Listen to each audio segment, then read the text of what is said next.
Et je pense qu'il y a un homme, c'est un apôtre, enfin, il y a les apôtres,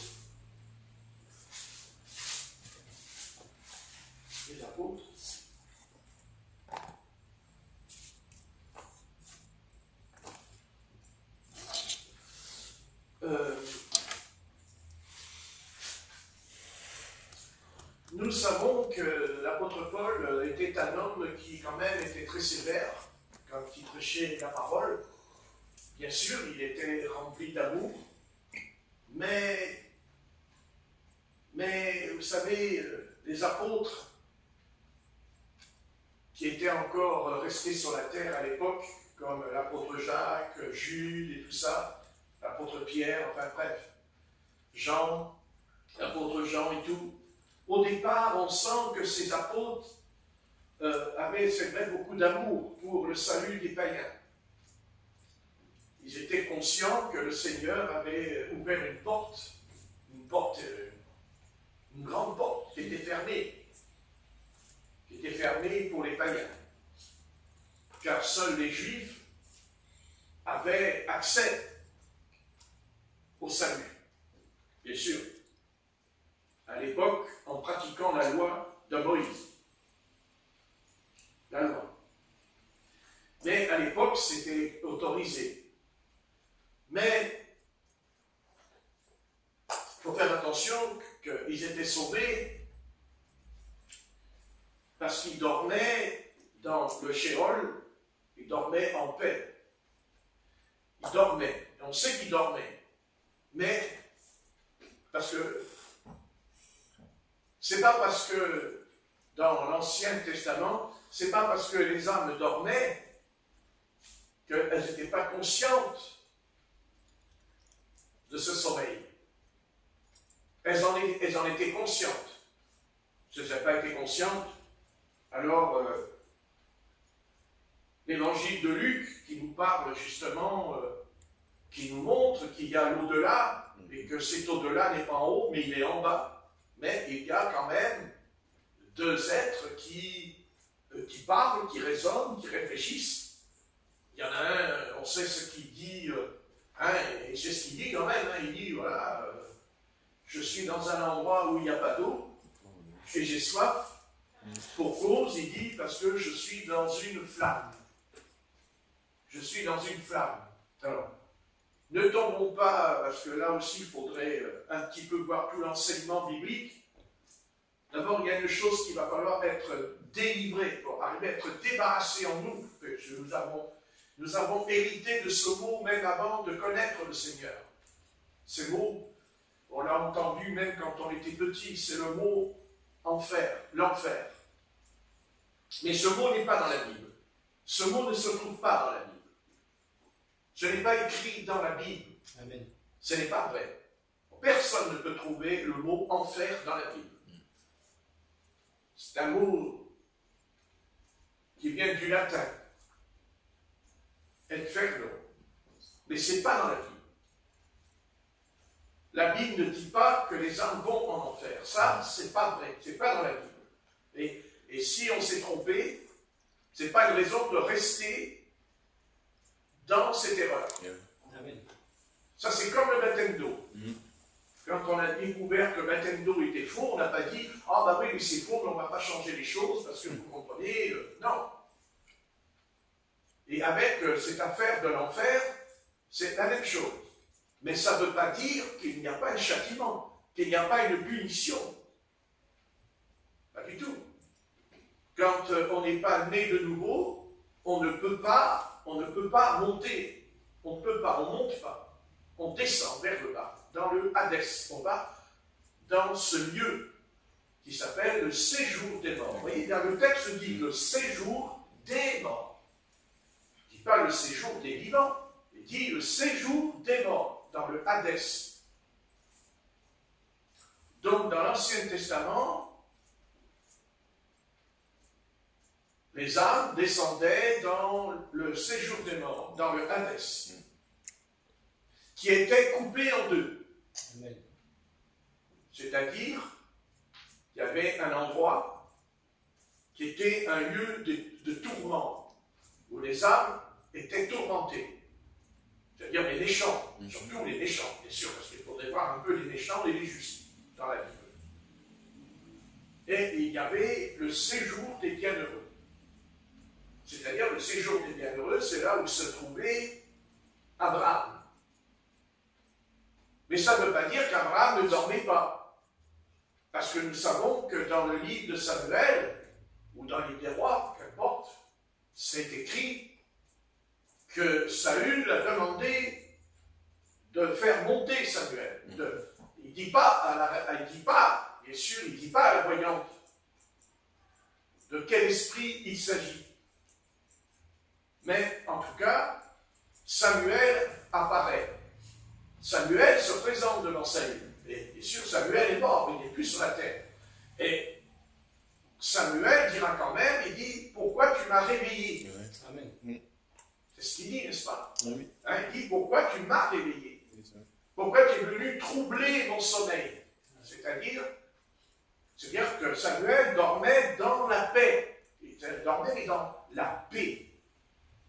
C'est-à-dire que dans son sommeil, il n'y avait pas de tourment, il n'y avait pas de démon qui venait l'attaquer dans ce sommeil, ce qu'on appelle le repos. Mais tout en étant dans ce repos, l'âme était consciente quand même.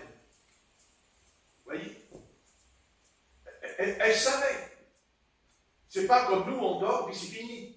Nous, sur la terre, non. Il y a ces deux choses. La conscience qui continue à vivre, la conscience continue toujours dans l'au-delà. C'est pour ça que si on ne se repent pas de ses péchés, la conscience, elle nous accuse, elle nous tourmente. Donc dans l'Ancien Testament, le corps allait dans la terre, d'ailleurs le nôtre aussi, encore, il va aller dans la terre, parce que nous attendons la résurrection d'entre les morts. La résurrection des corps. Donc d'ailleurs, il y a deux résurrections. La première, c'est celle qui est liée à ceux qui resteront sur la terre, où leur corps sera changé en un clin d'œil, et ils monteront à la rencontre du Seigneur sur les nuées, et aussi les morts en Christ, qui nous ont devancés, qui nous ont quittés. Parce qu'il y a d'autres frères et sœurs en Christ qui nous ont quittés ce soir. Oui, oui. Et qui sont dans le paradis. Et qui attendent, parce que ce n'est pas parce qu'elles sont dans le paradis qu'elles sont ressuscitées. Non, non, non, leur corps n'est pas ressuscité. Alors, qui est-ce qui est dans le paradis? C'est leur esprit qui est dans le paradis. Leur esprit est dans le paradis. Et les esprits de ceux qui sont perdus, ils sont dans une prison. C'est pas l'enfer. Le mot enfer, ça n'existe pas. Il faut être délivré de ça, c'est dur, hein, parce que c'est très dur. Il faut être délivré. Voilà, il faut que le Seigneur nous délivre de cet enseignement. Et il y a la preuve que ce que je dis est vrai, car il est dit que Jésus,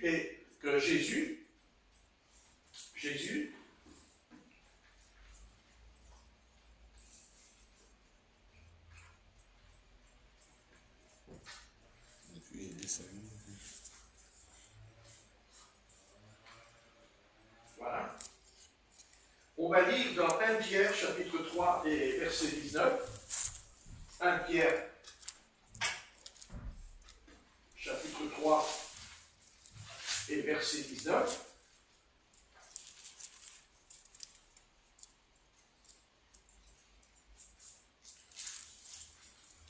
Première épître de Pierre, chapitre 3, verset 19, il dit que le Seigneur, quand il est mort sur la croix de Golgotha, eh bien, son esprit est descendu dans le séjour des morts. Et dans le séjour des morts, le Seigneur, il dit, dans lequel aussi il est allé prêcher aux esprits qui autrefois, avaient été incrédules et tout, qui étaient en prison. Alors, bien sûr, quand le Seigneur nous parle ici de prison, c'est pas comme nous, là, avec des cellules, avec des barreaux en fer. le Seigneur parle que ces esprits, c'est-à-dire que c'est tous ceux qui sont morts dans l'Ancien Testament, que ce soit David, que ce soit Samuel, que ce soit, voilà, tous ceux qui étaient dans l'Ancien Testament, car ils étaient placés, c'est-à-dire que la nouvelle alliance n'avait pas encore été établie, car il y a deux alliances. Il y a l'ancienne alliance, celle qui est basée sur la loi de Moïse, que la loi de Moïse, c'était qu'on était sauvé par les hommes, par la justice. Hein? C'est-à-dire que si on pratiquait la loi, on était sauvé. C'est-à-dire que la loi avait énuméré les péchés qu'il ne fallait pas faire. Mais même la loi dit aussi, elle dit aussi que tu dois aimer. Tu dois aimer ton prochain. Oui. Amen. Voilà. Oui. Et le Christ lui rajoutera, comme toi-même. Il rajoute. Donc quand le Seigneur est descendu, il est resté 3 jours dans le Hadès. Il va, pendant 3 jours, il va dans le Hadès. Vous voyez? Et dans le Hadès, il va libérer, il va prêcher même. Il prêche l'évangile, d'abord, il prêche l'évangile aux âmes qui étaient en prison.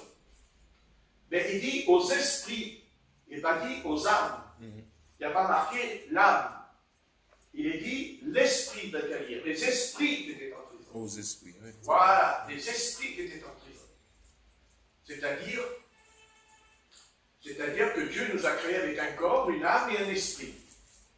Donc notre corps retourne dans la terre, parce qu'il est poussière, et notre âme, elle dort en paix. C'est-à-dire que l'âme, elle a la paix, puisque le Seigneur a dit, je vous donne ma paix.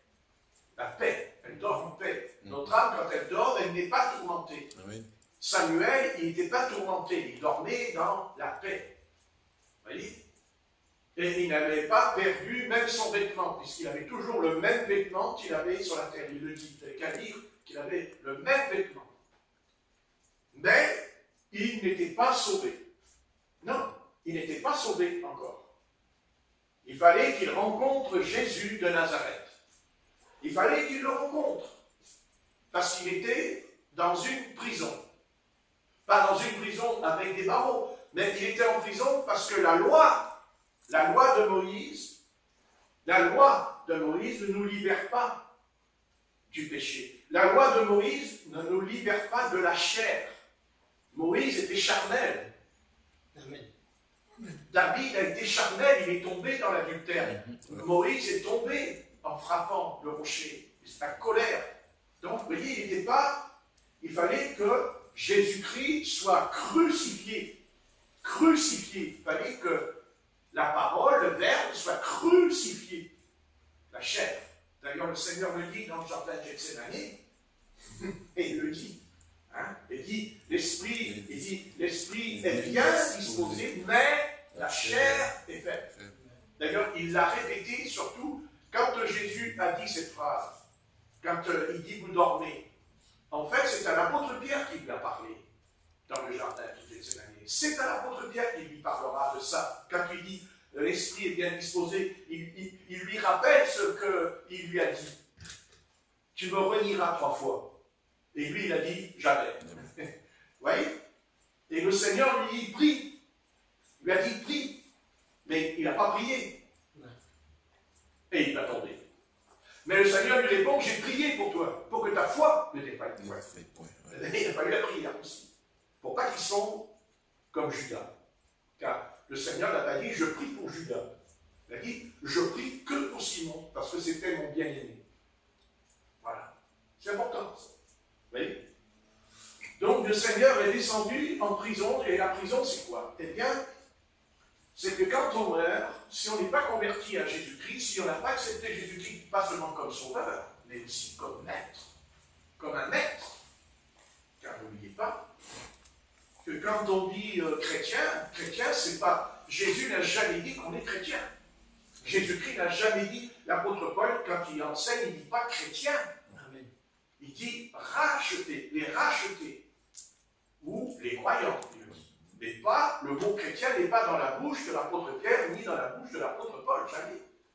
Même dans l'Apocalypse, il n'est pas dit les chrétiens. dit les élus. Voyez. Donc, alors quel mot? Ben, c'est l'ennemi qui a fait ça, hein, quand même. Et c'est ça, Antioche. C'est pas le Seigneur qui a dit vous êtes des chrétiens, c'est les païens qui ont dit que nous étions des chrétiens. Encore une invention de l'autre là, parce qu'il a voulu ôter ce qu'on doit être ce soir, et qu'on n'est pas, enfin, qu'on n'est pas tout entier. Un disciple. Voilà, un disciple. Car Jésus a dit, tout disciple accompli sera comme son maître. Il n'a pas dit tout chrétien, il a dit disciple. Un disciple, c'est quelqu'un qui a un maître. C'est quelqu'un qui doit obéir à son maître. Il doit se soumettre à son maître. Si ce n'est que par l'enseignement. Déjà pour commencer, car un maître, c'est un docteur. D'ailleurs, Nicodème l'a dit, n'est-ce pas? Et il a dit, nous savons que tu es un docteur, nous savons que tu es un prophète. Et le Christ lui dira, et toi, tu es docteur en Israël, et tu ne sais pas ces choses. Vous voyez? Eh oui. Ben oui. Ben, c'est quoi que Nicodème ne savait pas? Ben, il ne savait pas faire la différence entre la chair et l'esprit. Vous voyez? La chair et l'esprit. Et l'apôtre Paul, lui, bien sûr, dans l'épître aux Éphésiens, les Colossiens, les Corinthiens, il ira plus loin. Parce que Paul dira, si vous saviez la sagesse, l'intelligence que Dieu m'a donnée pour comprendre le mystère du Christ. Et ce mystère de Christ, c'est que Paul dira qu'il a reçu la révélation du vieil homme et de l'homme nouveau. Car personne, aucun apôtre, aucun prophète n'a parlé de l'homme ancien et de l'homme nouveau. C'est que l'apôtre Paul. Vous direz que l'apôtre Paul. Amen. Qui a reçu la révélation. Il dit, ce mystère caché de tous les temps, qui n'a pas été révélé aux Juifs, mais qui sera révélé aux Juifs et aux païens. Et aux païens. Car l'Église est composée de Juifs et de gentils, de païens. Non pas, c'est pas la loi de Moïse qui régit l'Église, c'est la grâce du Seigneur, la grâce de Dieu qui nous a graciés, juifs et disciples du Christ. Disciples du Christ. Donc l'apôtre Pierre nous dit, et vous savez, quand on lit ce qui a dit l'apôtre Pierre ici, vous savez, c'est énorme. Non mais, d'où est-ce que vous vous rendez compte le genre d'homme que c'était dans l'évangile? Mais quel genre d'homme instable, déséquilibré, changeant, mais changement. Même après, quand dans l'épître aux Galates, il se fait attraper par l'apôtre Paul, il dit, tu n'es pas droit, tu ne marches pas dans la vérité, il s'est enfui. Et pourtant, il avait été loin du Seigneur dans la chambre haute. C'est lui qui avait apporté le message de révélation pour donner la permission aux gentils d'entrer dans le royaume de Dieu. Et pourtant, tu n'es pas droit. Mais le Seigneur fera son œuvre en lui. Vous savez, quel changement, quelle puissance. Parce que l'apôtre Paul n'a pas parlé. Il n'a pas enseigné ça. Les âmes qui sont en prison. C'est l'apôtre Pierre. Bon, dès que je dis, parce que... Hein?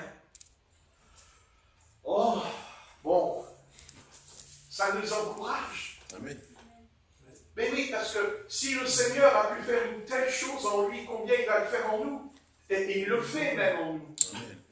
Et seulement, voilà, on est dur de la feuille, comme on dit. C'est quoi qui est dur en nous? C'est pas qu'on est dur comme un caillou. Non. On va dire le mot. On est dur de la feuille. Et la feuille, c'est les oreilles. Oui. Hein? Parce qu'il a toujours dit, le Christ quand même, ses disciples, comprenez-vous ce que je vous dis? Il comprenait. Oui. Oh Seigneur, on a compris, hein, t'inquiète pas. On va même aller mourir avec toi. On a bien compris, tu vois. n'avait rien compris du tout. Il n'avait rien compris du tout, parce que dans le jardin, il y a même un jeune homme qui s'est enfui, qui était tout nu, il a pris un drap, qui s'est enfui. Et on sait que c'est l'apôtre Jean, puisque c'était le plus jeune des disciples. Voilà. C'est pas que l'apôtre Pierre qui a fui, c'est tous les disciples qui ont fui. N'est-ce pas, faudrait le dire aussi. Hein? Eh oui. Mais alors pourquoi l'apôtre Pierre a été mis de l'avant? Parce que le Seigneur lui avait dit qu'il serait mis de l'avant quand même. En lui disant, je te donnerai les clés du royaume. Vous voyez, c'est pour ça. Mais Satan l'a visé. Vous comprenez que Satan, lui, il a visé Simon-Pierre. Parce que quand Simon-Pierre dit « Ah non, Seigneur, ça ne t'arrivera pas, et puis de toute façon, moi je te suivrai jusqu'à la mort et tout. » Le Seigneur il dit « Oh, écoute, arrête. Parce que là, tu es présomptueux. Et ça, c'est ta chute. Tu vas tomber. Tu vas tomber. » Vous voyez? Mais le Seigneur nous dit pourquoi il tombe. Il ne tombe pas parce qu'il aimait... Non.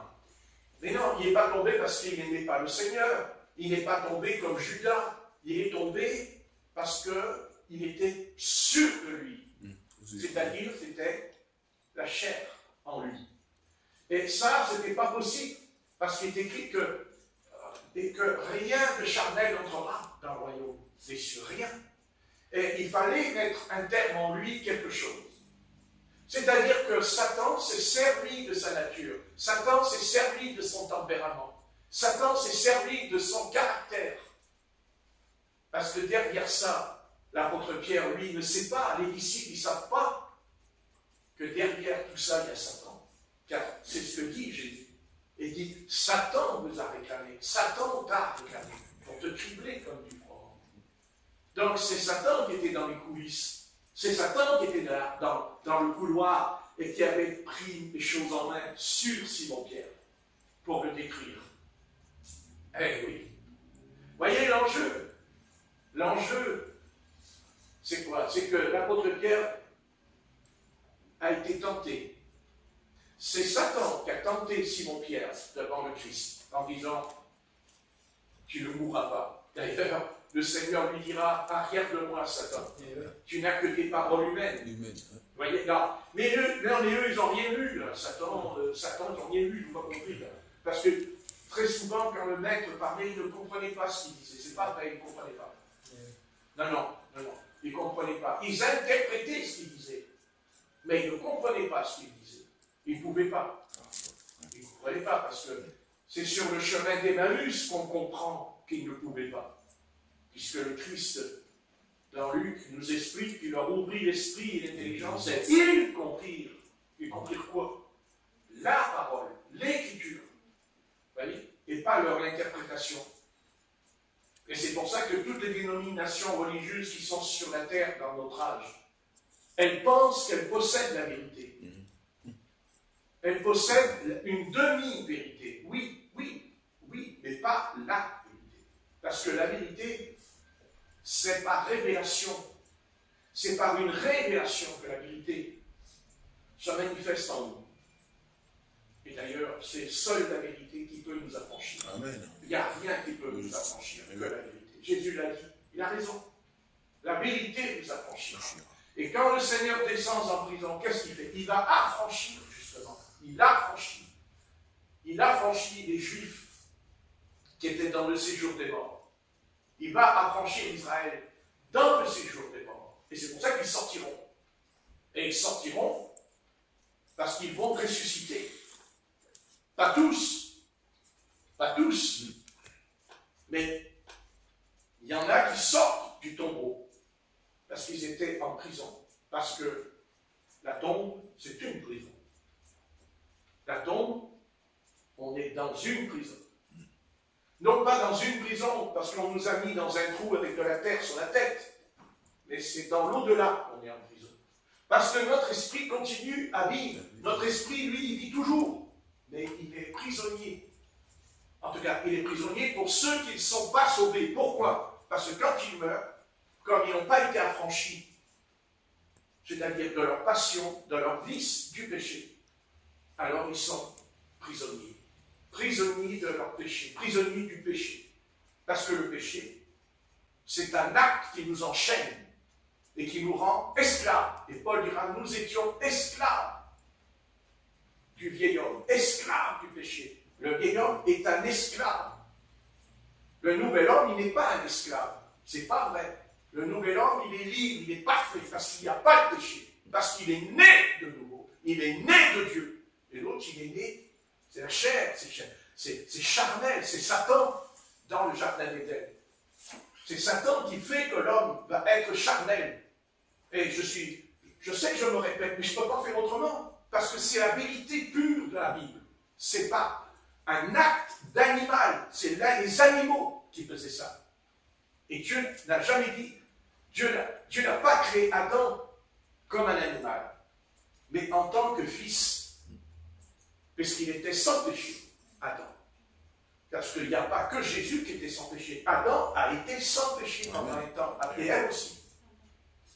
Oui ou non? Amen. Et oui, ils étaient sans péché.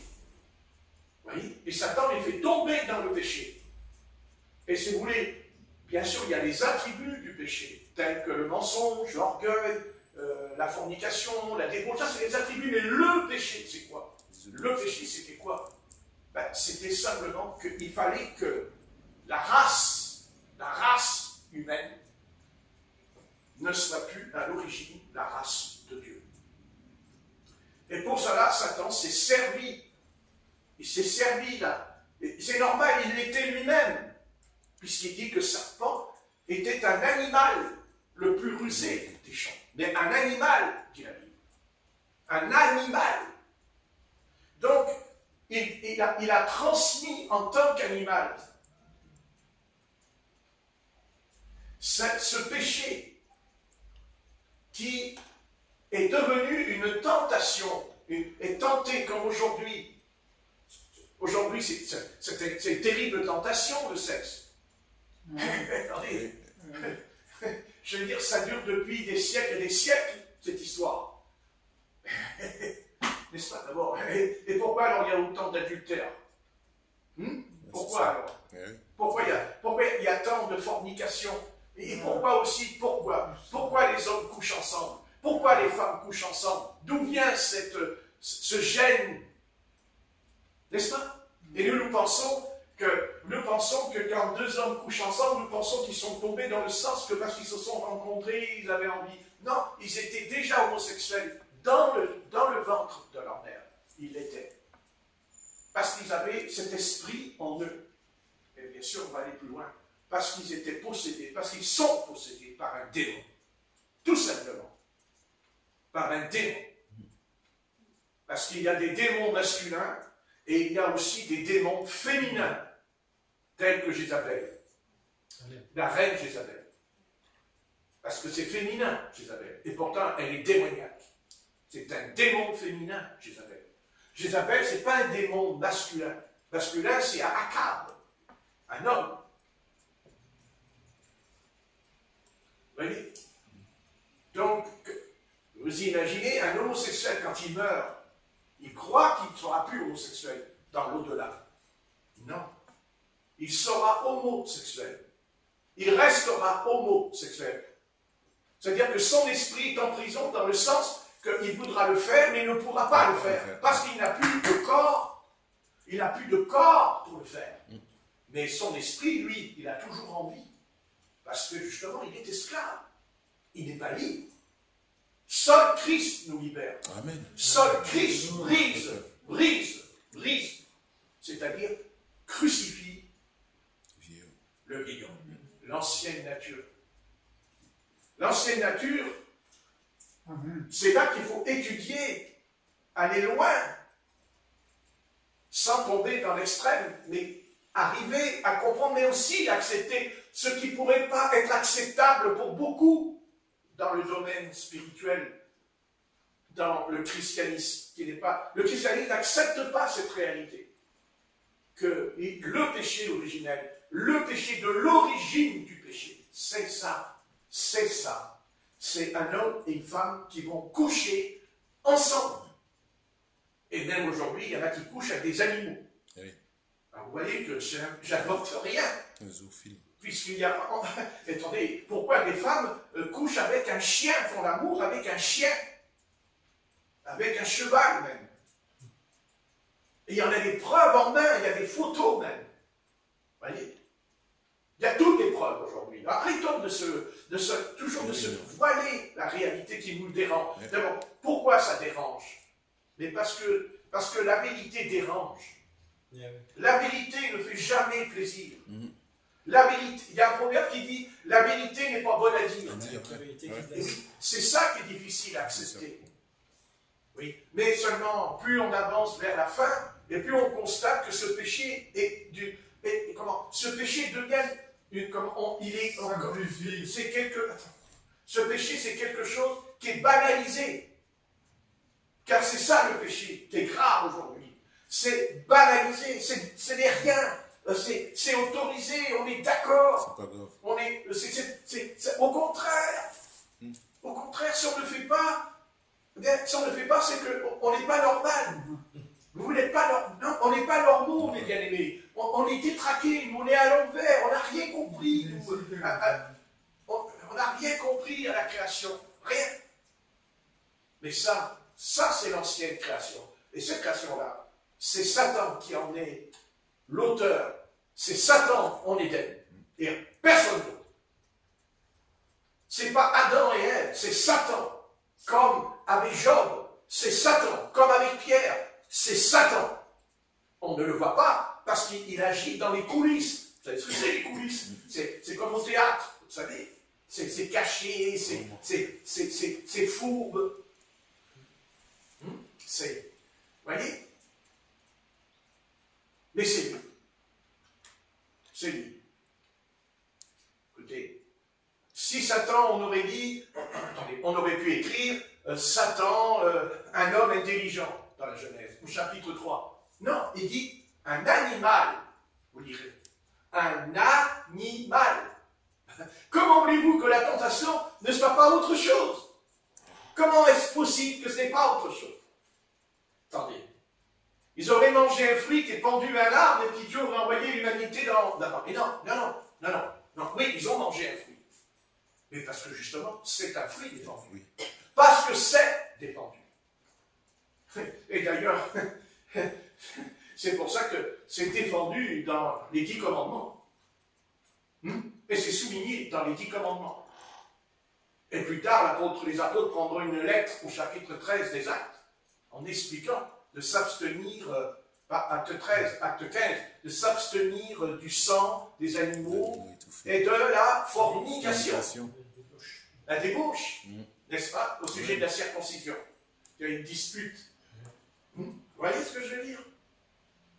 Et regardez ce soir, plus nous avançons vers, comment? Nous sommes à la fin. Mais nous avançons dans la fin. Vous voyez? La fin, c'est comme un film. Dans un film, le film, il est long. C'est long, un film. Un film, c'est une bobine. Elle est longue, elle est très longue. Mais quand on la met, elle se déroule, au fur et à mesure, sur l'écran du film. Se déroule une histoire.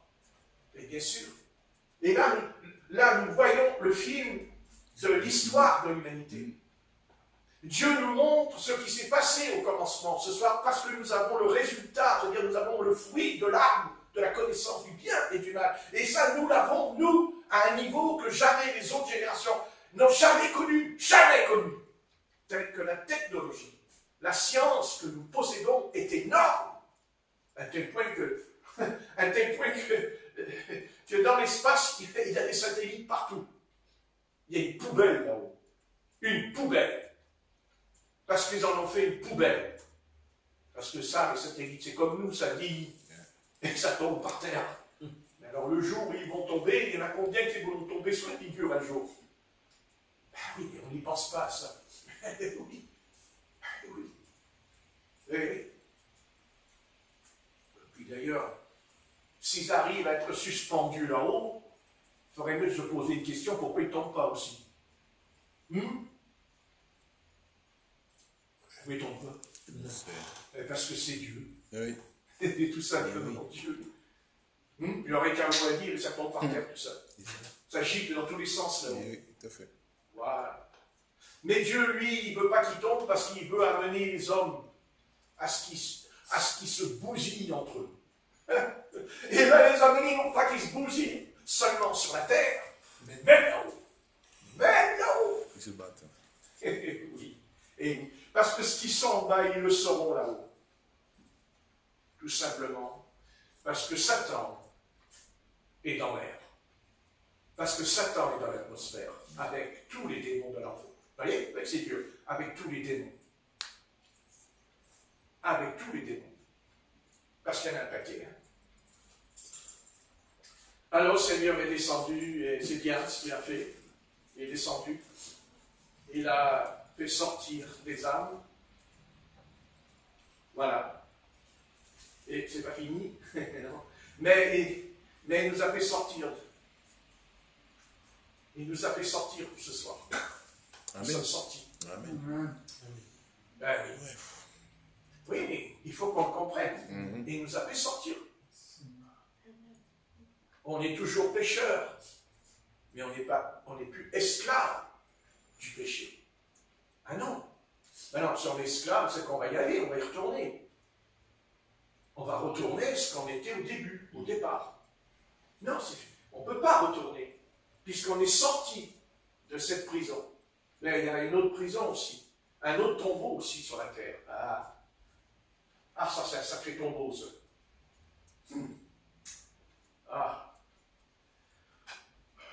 C'est le tombeau des dénominations religieuses.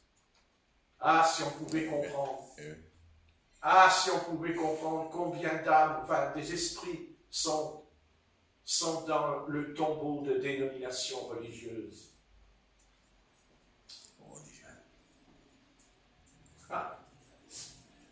Un croyant catholique romain, il est dans le tombeau de son assemblée. Même l'église protestante, même l'église pentecôtiste, baptiste, méthodiste, écoutez. Est-ce que Jésus-Christ aurait voulu? Est-ce que Christ? Non, mais l'apôtre Paul revient aujourd'hui sur la terre et il se dit, mais où est l'église? Et on va nous répondre, mais Paul, mais c'est nous l'église. Nous, les catholiques romains, on est l'église. Nous, les protestants, on est l'église. Nous, les baptistes, on est. Et nous, les pentecôtistes. Oh, puis allez, on va y aller quand même, hein, on ne va pas hésiter. Et nous, les brahmanistes. Alors nous, on est l'épouse.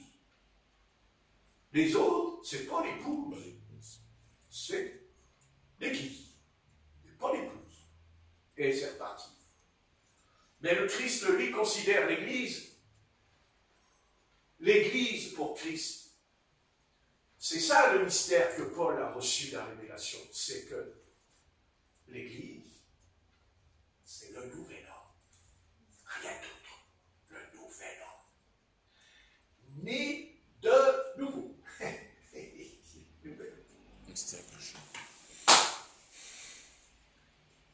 Ce soir, tu es le nouvel homme. Tu es le nouvel homme. Mais nous pensons que 1, 2, 3, 4, 5, 6, 7, qu'il y a 7 nouvelles hommes.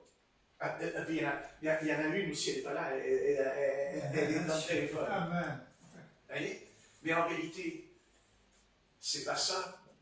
Il n'y en a qu'un nouvel homme. Il n'y en a qu'un bien-aimé. C'est Christ. C'est Christ en nous. C'est tout. Donc, c'est ni les pentecôtistes, ni les baptistes, ni les méthodistes, ni les brahmanistes, ni les catholiques romains. Non, c'est pas vrai. Ça, non, mais on rit. Non, c'est sérieux, parce qu'on ne prend pas ça au sérieux. Mais en fait, c'est Satan qui a fait ça. C'est Satan. C'est Satan qui a fait ça. Pour mieux régner. Voilà, c'est vraiment l'ennemi qui a fait ça. C'est clair.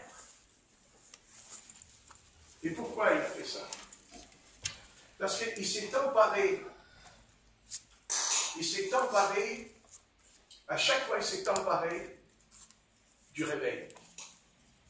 Chaque fois que Dieu a envoyé le réveil, chaque fois là, que Dieu a envoyé le réveil pendant 2000 ans, pendant ces 20 siècles là, on est entré dans le 21e siècle.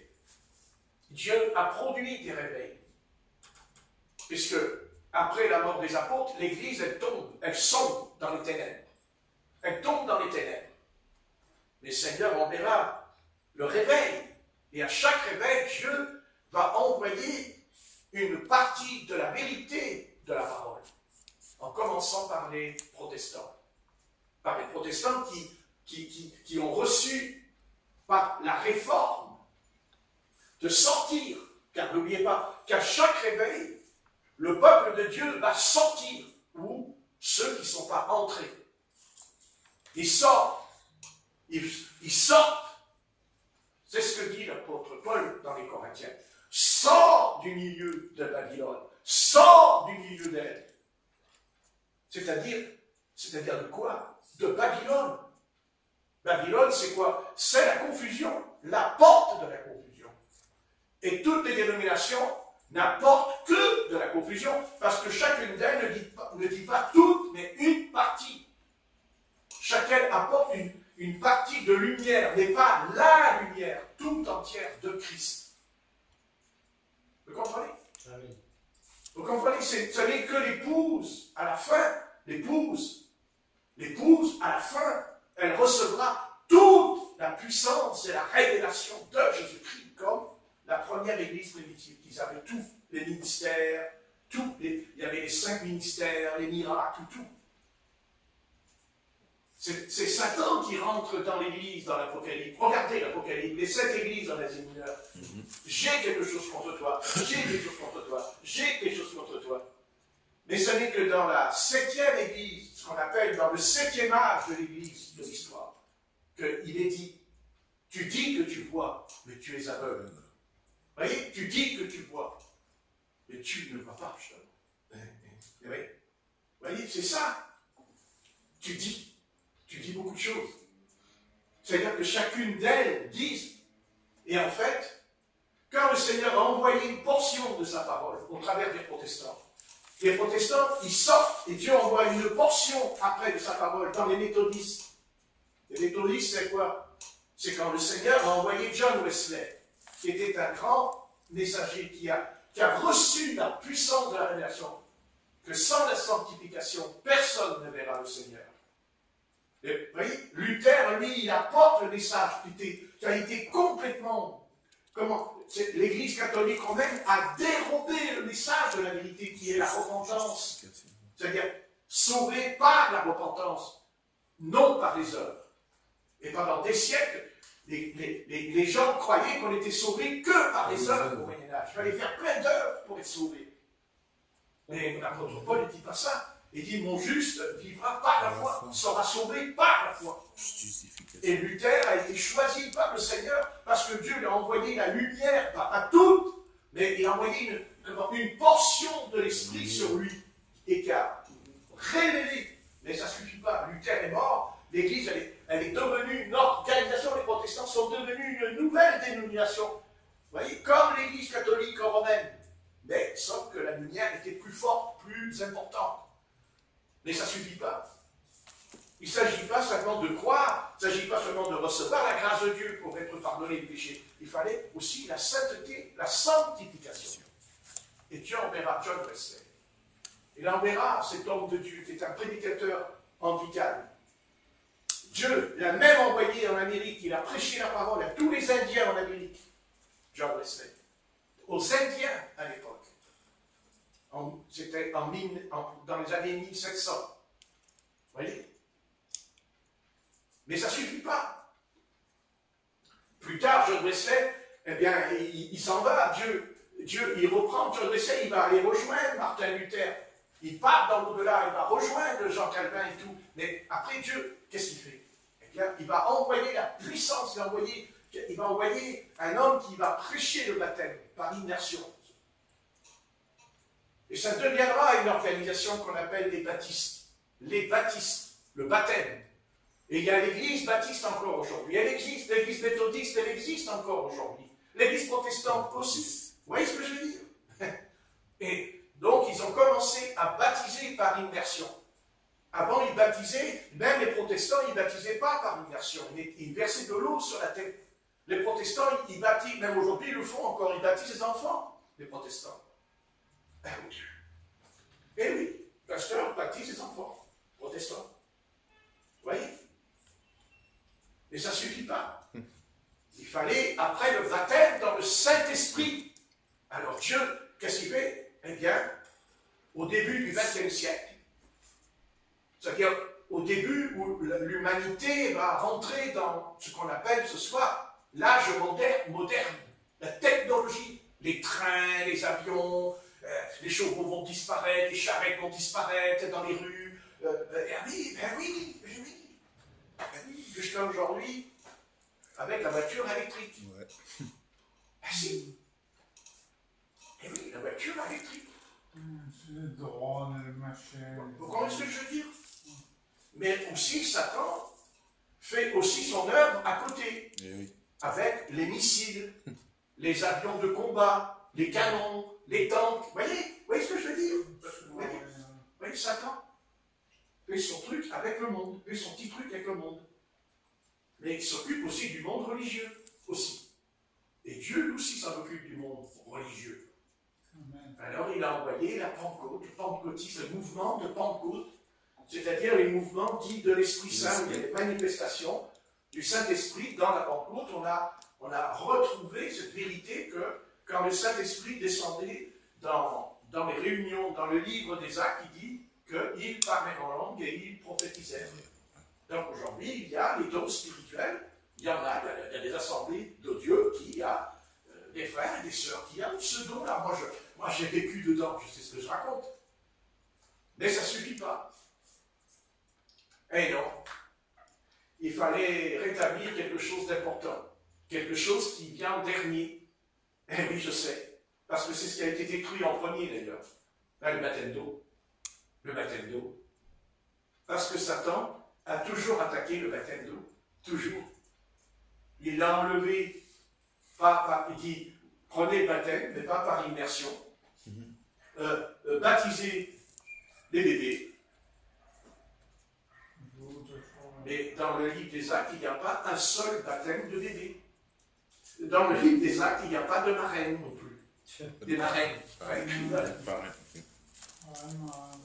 Ah oui, il y a les marraines. Ouais, pareil, marraine. Voilà, il n'y a pas de marraine, ça n'existe pas. Non. Tout ça, ça a été inventé par l'Église catholique romaine. Vous voyez? Parce que c'est, on sait pourquoi. Parce que c'est la grande prostituée, c'est elle. De Apocalypse chapitre 17, c'est la grande prostituée qui se tient sur les peuples, sur les nations. Et la bête, c'est Satan. Satan, c'est la bête. Vous voyez? La bête. Le serpent. Serpent. La bête. La Genèse 3, verset 1. Le serpent, l'animal le plus rusé de tous les champs.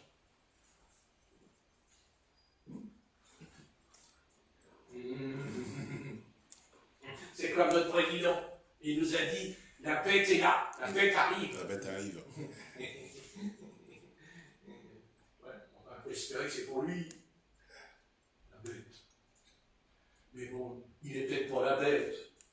Mais qu'est-ce qu'il est bête? Alors, excusez-moi, sans lui manquer de respect, s'il m'entend, je lui dis, mais t'en as une couche, cher président de la République française.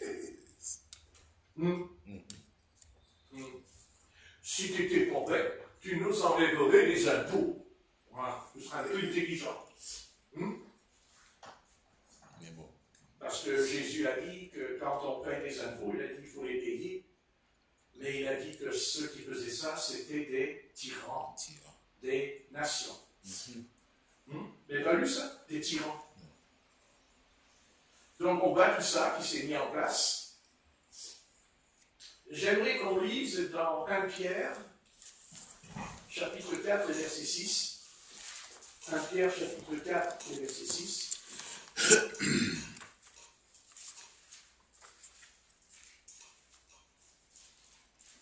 Pierre 4, verset 6.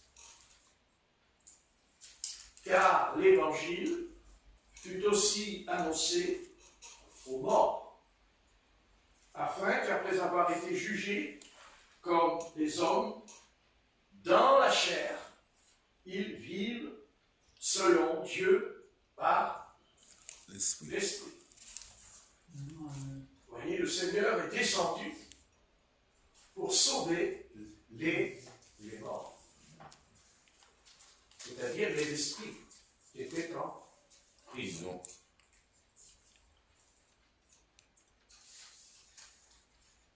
Les esprits qui étaient en prison. Dans Jean 5, verset 25, l'évangile de Jean, chapitre 5 et verset 25.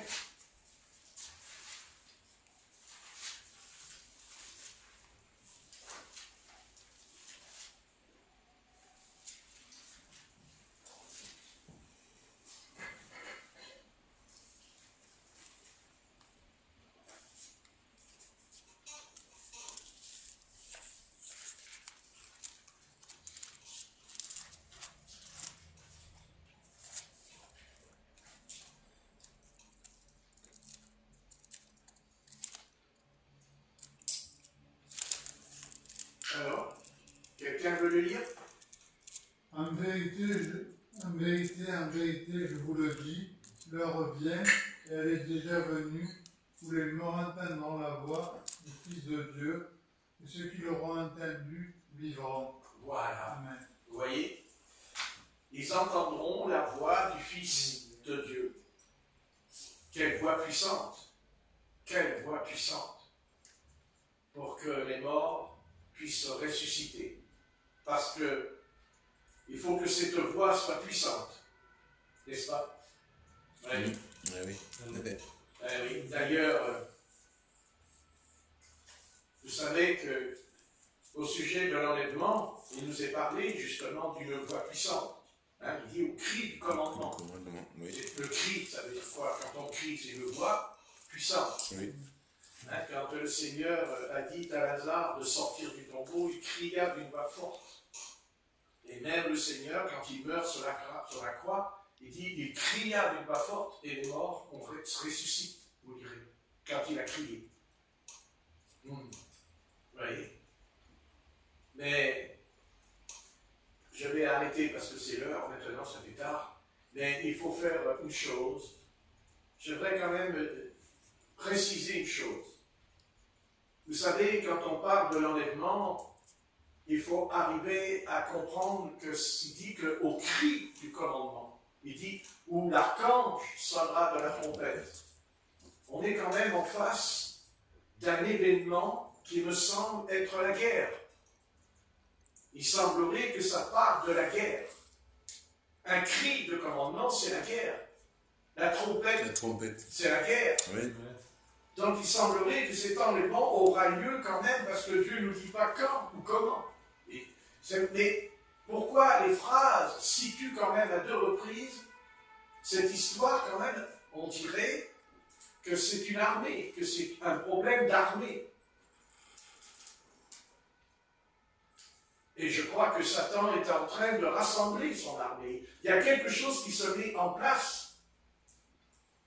Ce n'est pas seulement Israël qui se bat contre le Hamas, contre l'Hezbollah. Ce n'est pas seulement Poutine qui se bat contre l'Ukraine. Ce n'est pas seulement la Chine avec Taïwan. Il y a quelque chose d'autre.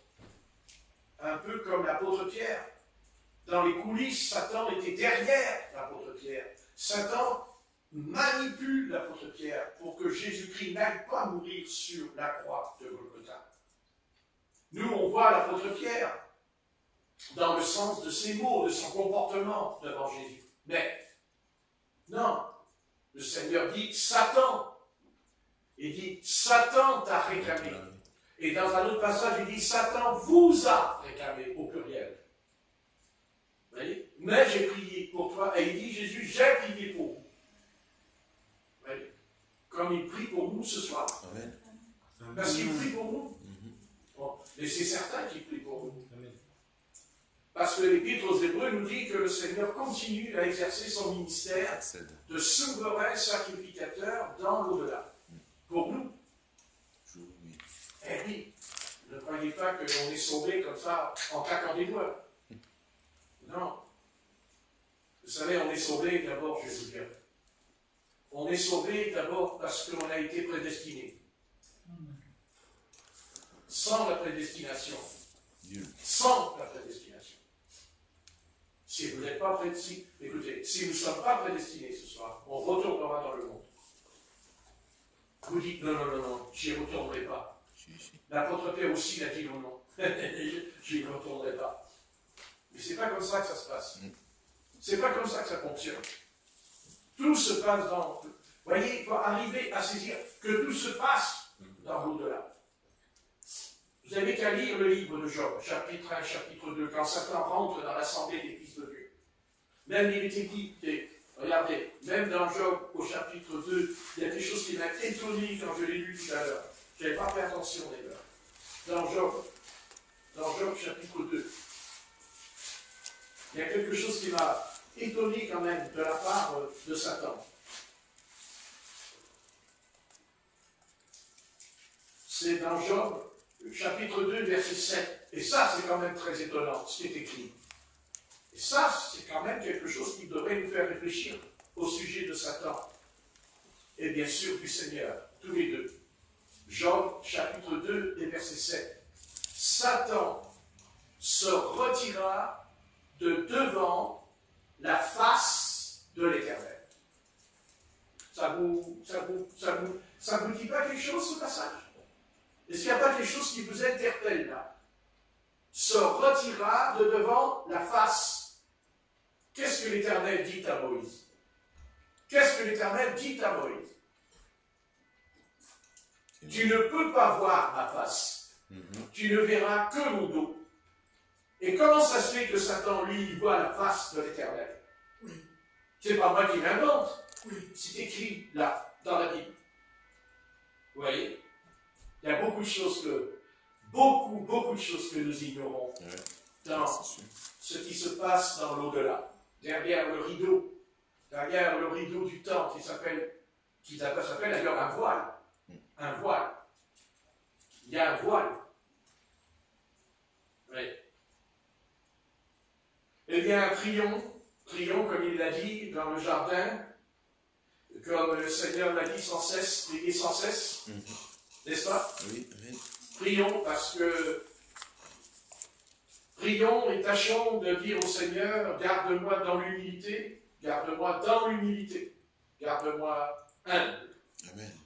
Et aussi, ok, on ne peut pas être saint si on n'est pas humble. Et on ne peut pas être humble, vous savez, si on est humble, c'est qu'on est saint, parce que vous ne pouvez pas séparer l'humilité et la sainteté. Ça va de pair ensemble. Voilà, c'est clair.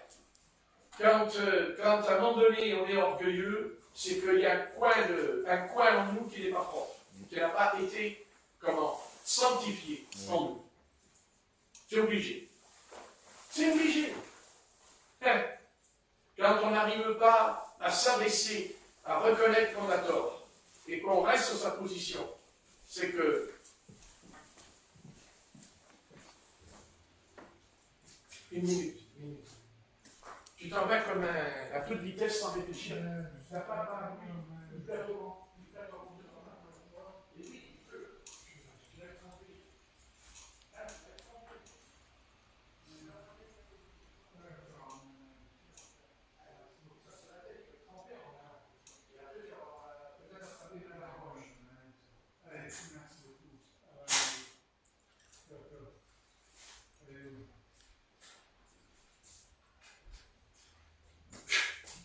Je l'ai un parapluie.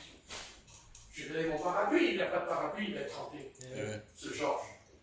Voilà. Prédicateur spécial ici. Hein. Prédicateur, il fait tout ici. Il fait tout. Il fait tout. Le parapluie, tout. Parapluie. Allez. Soyons humbles. Amen. Soyons humbles. Et ne cherchons pas toujours des excuses pour ne pas venir au Seigneur, pour ne pas s'approcher de lui. Parce que notre nature cherchera toujours une excuse. Et Satan saura bien nous en donner des excuses. Ne vous inquiétez pas. Là-dessus, il est doué. comme un Dieu. Pas comme Dieu, mais comme des dieux. Rusé le gars. Vous savez ce que Satan, il a peur? Mais il a peur, hein. Vous direz, Satan, il n'a pas peur. Si. En tout cas, Satan, il a peur d'une chose, ça c'est sûr. Oh.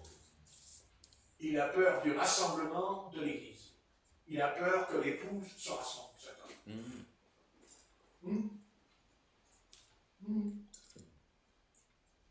Il a peur. Ouais, c'est sûr. Parce que plus il y a de croyants ensemble, plus le nouvel homme, il est fort aussi. Il faudrait peut-être essayer de réfléchir à ça pendant un moment. C'est pour ça qu'il a fait lui. Il a fait lui le problème. Vous comprenez? Il sait ce qu'il fait. Il sait très bien ce qu'il fait. Mais nous aussi apprenons à savoir ce qu'on fait aussi. Et comment on fait les choses. Et faisons-les intelligemment, avec respect, avec humilité. Et puis ne jamais. Et puis toujours dire au Seigneur, au fond de soi-même, ne pas oublier que c'est vrai, que nous sommes un homme nouveau, une femme nouvelle. Si, nouveau. Remarquez, n'est-ce pas là la grande faiblesse de toute société humaine ce soir, sur la terre? Parce qu'en vérité, ce qu'ils cherchent tous, c'est quelque chose de nouveau. N'est-ce pas? Voilà. Et en fait, ce qui se passe, c'est que Satan est en train de les préparer pour fabriquer quelque chose. Fabriquer, pas naître. Non, parce que naître, c'est la vie, déjà pour commencer. Ce qui n'est pas dans sa nature. C'est la mort, et non la vie. Donc, il veut que l'homme fabrique quelque chose. Et il a toujours tenté. Mais, bien sûr qu'à la fin de lui, parce que sa fin, lui, de toute façon, il la connaît.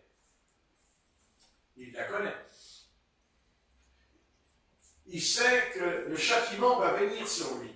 Bien sûr, il est déjà châtié dans le sens que c'est prédestiné, évidemment. Pour Dieu, c'est fait. Pour Dieu, il est déjà en prison. Pour Dieu, il est déjà dans la GM. Pour nous, non. Nous, ça va arriver. Mais non, c'est déjà fait pour Dieu. Mais bien sûr. Oui, vraiment, il n'est pas le grand Dieu, bien sûr. C'est déjà fait. Mais ça rentrera dans le temps. Parce que la Bible, elle est faite de cycles de temps. C'est marqué. Il y a un temps pour mourir, il y a un temps pour vivre. Vous voyez, il y a un temps. Mais Satan le sait. De toute façon, à la croix de Golgotha, son compte a été réglé, il le sait. Mais Dieu permet qu'il continue à être libre. Parce qu'il est libre. S'il n'était pas libre, alors pourquoi il va aller en prison? Parce qu'il va aller en prison. Si quelqu'un va aller en prison, c'est qu'il n'est pas en prison. Donc s'il n'est pas en prison, c'est qu'il est bien libre. Donc il est libre. Avec la permission du Très-Haut, du Tout-Puissant. Il est libre. Et pourquoi il est libre? Parce que l'humanité ne veut pas du Seigneur. Parce que l'humanité ne veut pas de Dieu. Parce que l'humanité n'en veut pas. Parce qu'ils préfèrent le péché. C'est le péché qu'ils ont choisi. C'est un choix. C'est pas que Adam qui a choisi le péché. C'est ce soir même, l'humanité choisit la voie du péché. Pourquoi? Parce qu'elle n'a aucune excuse. Parce qu'elle a la Bible, l'Ancien et le Nouveau Testament. Parce qu'il y a les 4 évangiles qui nous parlent Jésus, Christ, Jésus, le Fils de Dieu. Parce qu'ils savent, parce qu'ils nous voient, parce qu'on existe, parce qu'ils savent que nous sommes nés de nouveau. Ils le savent. Les gouvernements le savent. Ils savent que nous sommes différents. Ils le savent. Pas pour faire autrement. Puisque notre conduite n'est plus celle qu'on a vue autrefois. Oui, tout à fait. Bien aimé, réfléchissez 2 secondes. Ils le savent. Ils le savent. Mais ce qu'ils ne savent pas, ça ils ne savent pas, c'est que Satan est derrière toutes ces choses. Ça, non. Ça, ils ne savent pas. Non. Non. L'apôtre Pierre ne savait pas que Satan était derrière lui quand il a dit « Seigneur, tu ne mourras pas. » Oui. Et d'ailleurs, même les hommes l'ont dit au pied de la croix. Les soldats l'ont dit. Descends de la croix. Si tu es le Fils de Dieu. Et qu'est-ce que dit Satan dans le désert? 3 ans et demi. Si tu es le Fils de Dieu. Et c'est quoi qui les dérangeait? C'est quoi qui dérangeait le Sanhédrin? C'est parce que s'ils reconnaissaient que Jésus était le Fils de Dieu, c'est qu'il était le Christ, le roi, le Messie. Et ça veut dire par là qu'il fallait qu'ils en finissent avec leur péché. Mais leur péché à eux, il était pire que la foule d'Israël. Leur péché à eux, vous savez ce que c'était? L'hypocrisie. L'hypocrisie. Souvenez-vous de ce qu'il leur a dit. Hypocrite.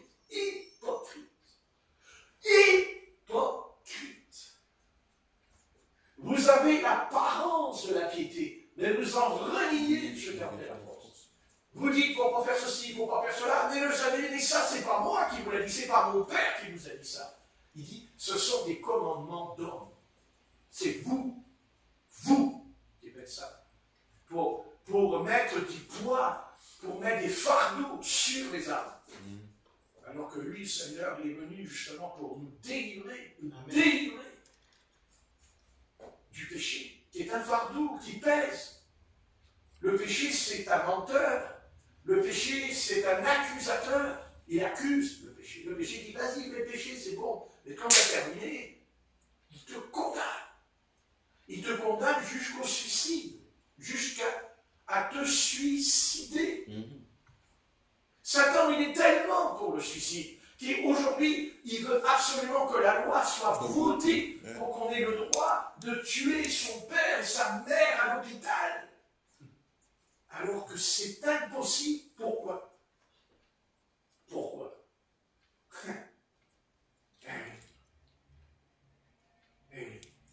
Pourquoi?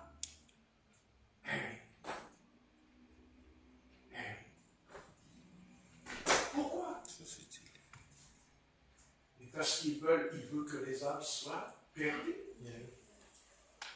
Parce que le Seigneur peut sauver quelqu'un, même qui serait torturé dans le lit, le Seigneur peut le sauver. Amen. Son âme. Oui. Et Satan ne le veut pas. Parce que Satan est un personnage. C'est le mal qui consiste à ce que les âmes lui appartiennent. Alors que les âmes n'appartiennent qu'à Dieu. Amen. Parce que Satan n'a jamais créé une âme, ni celle des animaux. C'est un voleur. Absolument, un voleur. C'est bien ça, un voleur. C'est un voleur. Donc il connaît le prix d'une âme. Et c'est pour ça qu'il y a 2 solutions en lui. Soit il séduit le Seigneur, parce que c'est un hypocrite, soit il y rentre dedans et il l'élimine. Il ôte de son plan en lui. Et puis de toute façon, vous savez, si on dit que Satan n'existe pas aujourd'hui, alors écoutez, vous n'avez qu'une chose à répondre à tous les gens qui vous posent cette question. Vous allez trop vite, vous leur dites de toute façon, vous savez, le monde, c'est un monde de mensonges. Nous sommes dans le mensonge. Total. Et le menteur, c'est écrit dans l'évangile de Jean. C'est le diable, le père du mensonge. Et des meurtres, des crimes. Alors maintenant, le crime, c'est plus des bandits qui avaient 30 ans, ce sont des jeunes de 14 ans, qui sont des criminels, en puissance, et qui n'ont aucune conscience et aucun scrupule. Et le monde, la société les protège en trouvant une excuse. C'est pas de leur faute, c'est la faute des parents.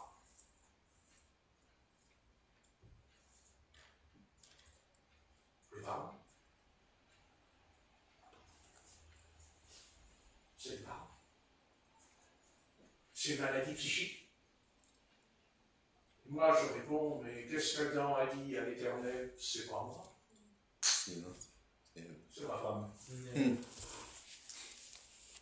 Que tu as mis auprès de moi. Il dit. L'air de dire, tu as répondu la lettre. Il ne se repent jamais. Et elle dit, c'est pas moi. C'est un serpent. Le serpent, lui, il dit pas, il dit rien. Le serpent, il va ramper. Parce que Dieu va le faire ramper. Car il lui a enlevé tout son corps et ses os. Tu ramperas. Tu es tombé, astre brillant, fils de l'aurore. Ésaïe, chapitre 14. Tu es tombé. Il est tombé où? En Éden. Pas là-haut. Car tu étais en Éden, le jardin de Dieu. Pas écrit dans Ésaïe? Vous voyez, combien de pasteurs vont vous dire que Satan est tombé dans le ciel? Non. Non, il est tombé en Éden. Parce qu'il était en Éden et qu'il est devenu Satan dans le jardin d'Éden. C'est-à-dire, il est devenu un serpent dans le jardin. Il a changé de peau et de vêtements dans le jardin. Satan ne pouvait pas entrer dans le jardin. Parce qu'on n'entre pas dans le paradis. Il était là avant. Il était un chérubin protecteur dans Éden. Lisez bien attentivement.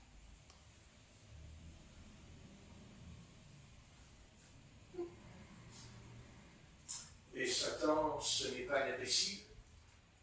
Loin de là. Satan, ce n'est pas un idiot. Et je vous garantis, n'essayez pas de le faire avec lui. Parce qu'il va vous tailler en deux. Souvenez-vous ce qu'il a fait à Job. Alors, on se calme avec Satan. Et on ne commence pas à prier, comme j'entends, n'est-ce pas, sur YouTube, les vidéos des pasteurs. Satan, je te détruis! Arrête. Arrête-toi. Satan n'est pas détruit. Il est libre dans la Bible, c'est écrit. Mais il sera jeté en prison. Ça, c'est sûr, pendant 1000 ans. Alors là, il n'est plus libre. Et donc, les nations connaîtront la paix, le bonheur, la joie, la prospérité. Alors, arrêtons. On doit dire à Satan, je te chasse au nom de Jésus-Christ. Oui. Oui, on le chasse parce que Jésus a dit, en mon nom, vous chasserez les démons. Il n'a pas dit, vous détruirez les démons. Parce que vous savez, si on détruit les démons, il n'y en aurait plus depuis 2000 ans, il n'y aura plus de démons. Écoutez, je ne sais pas d'avoir raison dans mon raisonnement. Enfin, si on a détruit tous les démons, alors pourquoi le monde est à tel état? Par contre, il sera détruit. Mais après le règne des démons, là, il sera détruit, puisqu'il sera jeté dans la géhenne. Mais pas tout de suite, car il séduira encore les nations aux quatre coins de la terre. Vous voyez que quand il sort de prison, il retrouve sa liberté d'action. C'est-à-dire comme il a fait avec l'apôtre Pierre, comme il a fait avec Job. Vous voyez, il retrouve cette chose de libre. Mais détruire, non. Parce que s'il est détruit, il ne peut plus agir ce soir. Alors, il faut prier avec beaucoup, beaucoup de sagesse. Parce que le Seigneur, dans Ézéchiel, il a dit, tu étais plus sage que Daniel. C'est écrit. Plus sage que Daniel. Alors, attention. Et ne prenons pas Satan pour un être avec des cornes, avec une queue, il paraît, dans le derrière. Vous allez arrêter de raconter des choses aussi. Mais Satan, ce n'est pas ça du tout. Satan, c'est un personnage avec une intelligence immense en lui. Parce que c'est Dieu qui lui a donné cette intelligence. Mais ce soir, elle est habitée par le mal. Le mal. Parce qu'il y a des gens très intelligents aujourd'hui qui font le mal aussi. Oui. Ils sont intelligents. Pas seulement des ouvriers, mais des ingénieurs, des avocats, des présidents qui sont... Regardez Adolf Hitler, des présidents lui aussi. Mais alors, hein, de quel esprit était-il animé celui-là? On dit, ah, c'est Hitler qui a déclaré, qui a fait la Deuxième Guerre mondiale. Non. C'est Satan. Satan. Je ne suis pas là pour le glorifier quand je parle. Loin de là. Mais il faut aussi le dévoiler, pas en racontant n'importe quoi. Parce que lui, il va nous donner une tournée qu'on va se retourner comme une toupie dans la tombe. C'est pas comme ça qu'il faut faire avec lui. On doit le respecter. Oui. Mais jamais se mettre à genoux devant lui. Jamais. Jamais. À genoux. Car on lui dira comme Shadrach, Meshach et Abednego. Jamais. Tu peux nous foutre dans la fournaise, mettra pas au genou. Mettra pas au genou. Mais on ne l'insultera jamais. Surtout pas. Jamais. On doit le combattre avec un esprit de discernement, pour commencer. Discerner les esprits, dit l'apôtre Paul. Par un don de discernement. On a oublié dans les dons spirituels le don de discernement. Non, oui. Aujourd'hui, les pasteurs, le discernement, c'est de la psychologie. De la psychologie. Le discernement, ce n'est pas un don psychologique, c'est un don surnaturel. Un don, comme la prophétie, le parler en langue, la guérison. C'est un don, le discernement. Et vous savez, on en a besoin ce soir. Discerner. On en a besoin. Du discernement des esprits. On en a bien besoin. Ouais. Que le Seigneur nous donne d'être humbles pour pouvoir détecter quand une âme nous ment. Détecter quand, même un croyant, quand il essaie de nous raconter quelque chose, en fait, que dans sa vie privée, ce n'est pas vrai. Il est faux. Il est faux. D'ailleurs, quand on trouve une excuse, c'est que déjà nous sommes faux et faux. Quand on trouve une excuse, parce que des fois, ce n'est pas vrai. C'est vrai, mais vous voyez ce que je veux dire? Quand on dit je ne veux pas venir à la réunion, c'est vrai, mais pas toujours. Pas toujours. Pas toujours. Parce que Satan aussi, vous savez, il se tient dans les coulisses, vous savez, pour nous, vous voyez, nous travailler, vous savez. Il ne faut pas que nous venions au culte et à l'assemblée de Dieu pour nous détruire et nous tuer. Mais il y a aussi, quand c'est vrai, jamais être extrémiste dans ce qu'on dit. Il faut garder, vous savez ce qu'il faut garder ce soir, gardez-le toujours en vous. Priez toujours. L'équilibre. Amen. Amen. L'équilibre. Parce que ça, vous savez, cet adversaire, c'est ça qui veut nous déséquilibrer sur le pivot. Il veut qu'on perde l'équilibre. Et qu'est-ce qu'il fait pour qu'on perde l'équilibre? Il veut qu'on marche sur une jambe. Une jambe. Ça l'intéresse ça. Pas les deux jambes. Une. Les deux jambes, c'est l'ancienne alliance, c'est la nouvelle alliance de la Bible. N'est-ce pas? Car Dieu n'a pas aboli l'ancienne alliance, il l'a accompli. La parole et la foi, les deux. La foi. Pas la foi.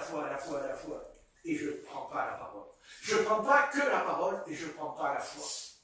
La foi, elle ne sert à rien si je ne crois pas dans la parole. Mais je peux croire la parole intellectuellement, mais je n'ai pas la foi. Je n'ai pas la foi. Je n'ai pas la foi. Et la foi, n'oublions jamais c'est un don de Dieu. Amen. C'est une grâce du Seigneur. Qu'on puisse croire tout ce que Jésus a dit. Quand on lit l'Évangile, je n'ai pas dit qu'on comprend tout quand on lit, mais on le croit quand même, sans qu'on les comprenne. Mais on le croit quand même. Oui. Parce qu'on lui fait confiance. On a confiance, même si on ne l'a pas vu. Car il dit, vous croyez et vous ne l'avez jamais vu, dit l'apôtre. Mais nous croyons. Parce qu'il nous a transmis son esprit en nous. Allez, stop. Seigneur, notre grand Seigneur, tu es un don. Tu es un cadeau. Un cadeau. Puisque les nations vont se faire des cadeaux dans un mois, et surtout des cadeaux aux enfants, mais le plus grand cadeau qui pourrait être offert aux hommes dans notre génération, n'est-ce pas? Eh bien, c'est Christ. Amen. C'est Christ venu en chair, car celui qui nie que Jésus est le Fils de Dieu qui est venu en chair est un antichrist. Nous savons, Seigneur, que nous sommes entre deux religions, le judaïsme et le christianisme, et que les deux renient et nient que Jésus de Nazareth est le Fils de Dieu. Tu as dit, c'est l'antéchrist. C'est l'antéchrist. Seigneur, mais nous savons que tu vas restaurer, réconcilier. Tu vas réconcilier. Car tu es venu réconcilier les hommes avec toi. La paix. Seigneur, ce n'est pas la peine de se fâcher avec toi, car l'humanité est fâchée contre toi, fâchée. Elle t'en veut à cause de ce qui se passe dans leur existence, dans leur vie. Mais ils devraient d'abord lire la Bible avant de juger et de se prononcer avec hardiesse dans leurs convictions qui n'a d'ailleurs aucun fondement. Seigneur, tu es le Seigneur de gloire. Et nous n'avons pas besoin de les convaincre verset par verset, bien que c'est utile, car toute écriture est inspirée de Dieu, est utile pour convaincre, pour corriger. C'est vrai. Afin que l'homme de Dieu soit rendu parfait.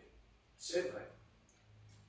Mais il y a autre chose ce soir que je n'ai pas dit, je n'ai pas beaucoup de temps, je suis un peu long. Mais je terminerai ma prière, ma prédication par cette affaire en nous, d'être un vrai témoin, afin de rendre un bon témoignage à ceux qui nous entourent, à ceux qui nous côtoient, journaliers, chaque jour. Nous devons être des témoins de ta résurrection, car tu nous as déjà ressuscités en nous, car nous étions morts et nous sommes passés de la mort à la vie des ténèbres, à la lumière du Sauveur. Et cette lumière n'est pas des mots, c'est la vie de l'Esprit qui est en nous, qui ne fait pas seulement parler de Christ, mais qui fait briller Christ en nous. Car tu nous appelles non pas à éblouir, mais à éclairer les âmes par notre témoignage, par notre vécu, qui commence d'abord le matin en se levant, par ce moment sacré d'ouvrir la Bible et de prier un moment, afin de permettre dans la journée à ce Seigneur de se manifester au travers de nous. Amen. Par cet esprit de paix, de joie, afin que notre sale caractère qui nous joue des mauvais tours soit crucifié. Crucifié pas parce que seulement tu le veux, mais parce que tu nous as éclairés et que tu nous as ouvert les yeux et l'intelligence spirituelle pour comprendre que ce sale caractère